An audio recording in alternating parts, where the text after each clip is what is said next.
AccioLeakyCon girls. First of all, thank you so much, Astra, for helping me upload my videos. The Great Firewall of China is super annoying, so thanks again. Also, that was a really great hat. I'm sure all of you have noticed that they released the programming schedule for LeakyCon. I am so pumped. I don't know how I'm going to be able to choose between all the things. There's just so many things I want to see. Sorry if I look really frazzled right now. I'm really busy because I'm packing to come back to the States. I leave on Sunday, so I'm really busy here. Things are pretty hectic. I'm also currently trying to finish reading Sorcerer's Stone in Chinese. It's taken me a really long time because my Chinese reading level is really low. I have to stop and look up characters a lot, but knowing the story really well helps a lot.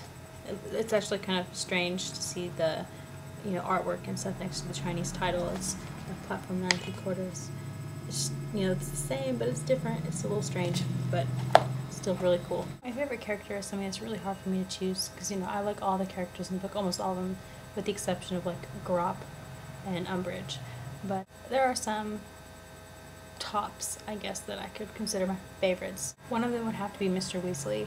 I love Mr. Weasley's obsession with the Muggles, and I find almost everything that he had to say in the books to be hilarious. But apart from like his easygoing, fun-loving side, I really appreciate the fact that Mr. Weasley never tried to undermine Harry or, and takes all of his concerns seriously. So if Harry brought a concern to him, he would investigate it and take it seriously, no matter how far-fetched he thought it might be.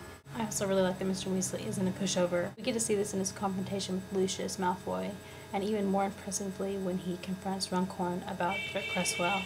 I would just really like to have Mr. Weasley as a dad. I think he's an awesome character and just a great guy. Another character that I really like, but feel is also really underappreciated, is Winky. I found Winky to be the perfect mixture of like heartbreaking and hilarious. We don't know a lot about Winky, but I've always loved the parts of the book that she's in, and I always like her interaction with Dobby is always fantastic. It still makes me laugh really hard when I read these parts of the books about Winky being drunk off of butterbeer, and it just brought a whole new perspective to the house elves for me. But I think maybe my favorite character after reading Deathly Hallows would have to be Narcissa Malfoy. I've always had a fascination with the Malfoy family, but after reading Deathly Hallows, I just really wanted to know more about Narcissa. I like to think about her being the balance between her two sisters, Bellatrix, who's so evil, and Andromeda, who's good. So I think she's kind of in between those two things. She's not good by any means, but she's not completely evil like Bellatrix. I mean, sure, she's in sympathy with keeping the wizarding race pure, but she was still not a Death Eater.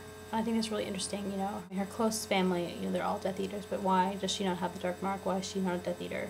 So I think that's really interesting to think about. I also find her confidence and her strength in her actions to be really fascinating. For example, I kind of think about her as like the strength and the backbone of the Malfoy family. She's kind of the one who everyone turns to for help. Both Draco and Lucius look to her when Voldemort is questioning them or wants something from them.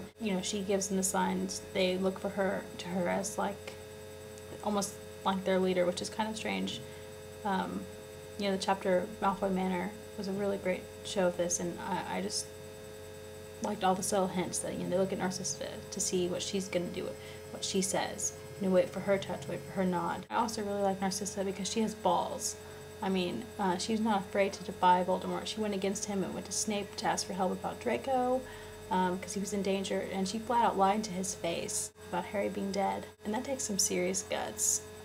And it also makes me think that maybe she's also kind of a really powerful witch, or maybe a really good Aquamens, or something like that, to defy Voldemort like that and be able to lie to his face. I also like how her parental love tops everything else. She would lose anything to protect her family, especially her son, and to keep everyone safe. And I think that's really fascinating that no matter what's at the core of that character, love still overcomes, which is a theme throughout J.K. Rowling's books. I always keep coming up with new theories about her, and I like to think about her, so I just think she's really interesting, and I really want to know more about her background and her past. I haven't been able to defeat the Great Firewall of China yet to watch Kat's video, so hopefully you didn't ask me a question or give me a challenge, and hopefully I don't ask the same question as you. So my question is, what would your Patronus be and why? And that goes to 4, so that's you, Angela. And Angela, I'll see you tomorrow.